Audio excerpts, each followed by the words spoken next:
नमस्कार, the day politics में एक बार फिर से आपका स्वागत है।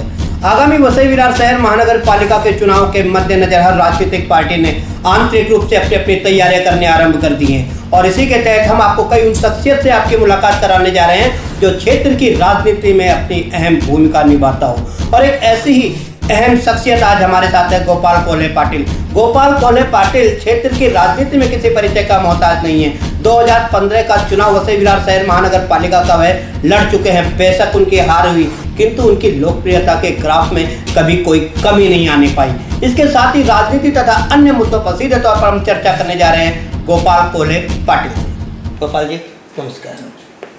गोपाल जी, सबसे पहले एक अहम प्रश्न हो जाता है कि आप राजनीति में क्यों आए, आखिर कारण क्या था, कौन सी ऐसी परिस्थितियां थी जो आपको राजनीति में लेकर के आई? मैं राजनीति में सन 2012 से आया हूँ और लोगों के हित में काम करने के लिए, लोगों की जो समस्या है, पानी की समस्या है, गटर, लाइट, ये सब चीज़ के लिए मैं पार्टी ज्वाइन किया।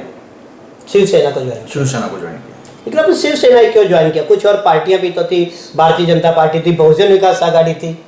शिवसेना ऐसी पार्टी है कि लोगों के हित में वो पार्टी काम करती है। 20% राजकारण और 80% समाजकारण शिवसेना पार्टी काम करती है। लेकिन किसके कारण आप पार्टी में आए? कौन आपको पार्टी में लेकर? मैं नवीन दुबे जी ऐसी चर्चा चालू थी कि आप इतना अच्छा काम करते हो तो कोई झंडा पकड़ के आप काम कीजिए। तो मुझे बचपन से ही शिवसेना जो बाला साहब ठाकरे उनके हित विचारधारा से मैं ये पार्टी ज्वाइन किया हूँ। मतलब कह सकते हैं कि नवीन दुबे जी आपके पार्टी में प्रेरणा स्रोत हैं।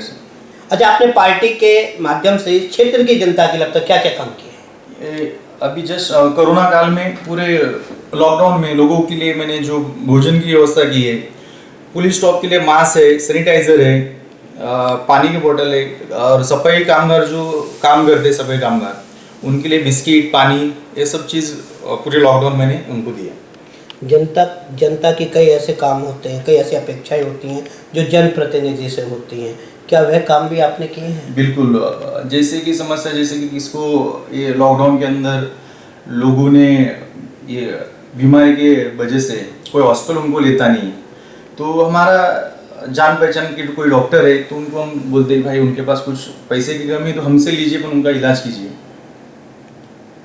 जब 2015 का आपने वसई विरार शहर महानगर पालिका का चुनाव शिवसेना के बैनर तले लड़ा था, उसमें आपकी बहुत कम, लगभग 106 वोटों से आपकी हार हुई थी। उस हार का कारण क्या था? उस टाइम से मैं इतनी राजनीति में मैं नहीं था, और जो बहुजन विकास आघाड़ी के जो कार्यकर्ता या तो उनके पूरे नगर सेवक जो है, ये मसल पावर, पैसे से, दादागिरी से उस टाइम पे इन्होंने वो सीट जो है निकाल दी। मतलब आप ये कह सकते हैं कि उन्होंने मनी और मसल पावर का प्रयोग करके जनता को गुमराह किया, जनता को दबाया और इस तरह से उन्होंने इस सीट पर कब्जा किया। बरोबर। अभी क्या कंडीशन है? क्या अभी भी उनकी दादागिरी बरकरार है? अभी लोगों को भी एक जागरूकता हो गई है कि मसल पावर ये तो किसकी चली नहीं है महाराष्ट्र के अंदर। अभी लोग जागरूक हो गए कि इनको हमने जिता के बहुत बड़ी गलती की थी उस टाइम पे।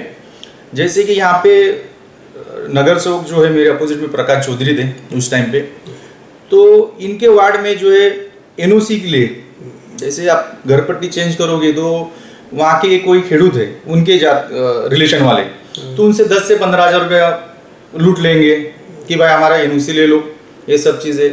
जैसे नल कनेक्शन मैंने 8-10 पास किया है लोगों का, तो उनसे आप जब कनेक्शन लोगे, जब मेरे को एक पर घर से 3 से 4 हज़ार नहीं मिलेगा तब हम आपको कनेक्शन नहीं देने देंगे, हमारा रोड रास्ता हमारा है, यही सब चीज़ उनका लूट करते हो।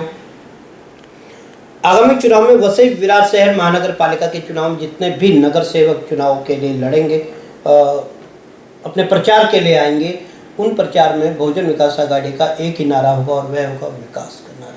तो क्या आप संतुष्ट हो कि सचमुच विकास है जो बहुजन विकास आघाड़ी कहती है? इनका नारा रहता हमेशा इलेक्शन आता तो विकास के नाम पे लड़ते हैं लोग, और विकास कुछ करते नहीं है। इनका खुद का विकास हो जाता है, इनके जो कार्यकर्ता है, नगर सेवक है, माननीय अप्पा जी है, ये खुद का विकास करते हैं। ये इलेक्शन जब भी आता है 10-15 दिन में इनका यूट्यूब ये सब चीज़ चालू रहता है कि हम विकास किए, ये किया वो किया। कुछ ऐसे विकास नहीं किए है इन्होंने।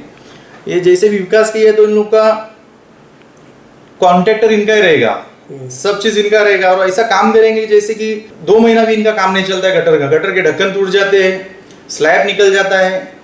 गए टाइम पे बारिश में कुछ ढक्कन गटर का टूट गया था, वहाँ पे कुछ 6 साल का जो बच्चा था वो डूब के मर गया था।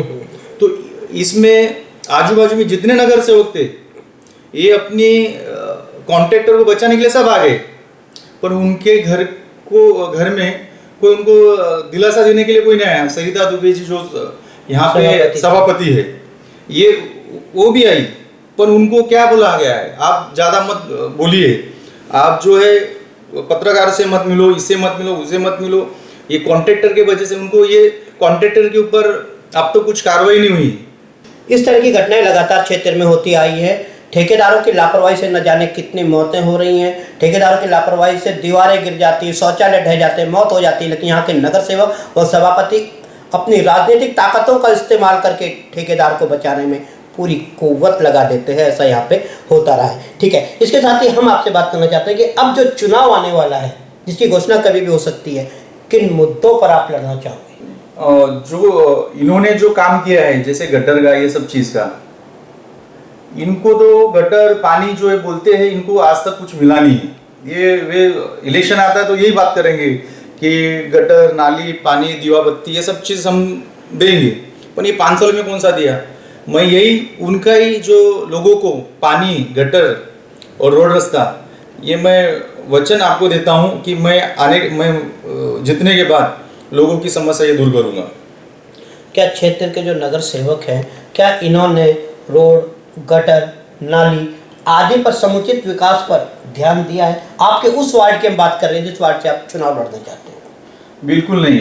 उन्होंने आपको वही तो आपको मैं बता रहा हूँ कि इनके कॉन्ट्रैक्टर इनके रहते हैं, ठेकेदार इनके हैं, ये मिलीजुली सरकार है। ये खुद ही काम करते, आधे अधूरे काम करते हैं। इलेक्शन आता है तो बीच में और चालू कर देंगे काम, और इसमें दुर्घटना भी होती है। इनको दुर्घटना से कुछ लेना देना नहीं रहता, इनका खाली पॉलिटिक्स रहता है कि इलेक्शन आए तो काम करें।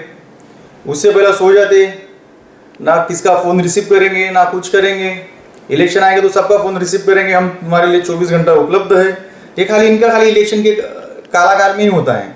इलेक्शन के बाद अपने आप ये करते हैं। कोई घर पे उनके चले जाए तो उनको गाली देके भगा देते हैं कि घर पे नहीं आओ, कार्यालय में आओ, कार्यालय बंद रहता है उनका।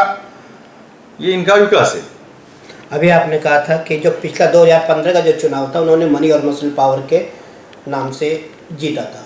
अगर आपको फिर से कोई धमकी आए या इस तरह का कोई आपको डराने का कोई षड्यंत्र रचा जाएगा, तो आप डर के पीछे हो जाओगे, सचमुच आप फाइट करोगे चुनाव में? नहीं, जब से मैं 2015 का जो इलेक्शन लड़ा था कम वोटों से मैं, तब से मैंने ठान लिया कि मैं लोगों के हित में मैं काम करूंगा। इनसे डरने की कोई आवश्यकता नहीं है, और लोगों के बीच में मुझे काम करना बहुत अच्छा लगता है।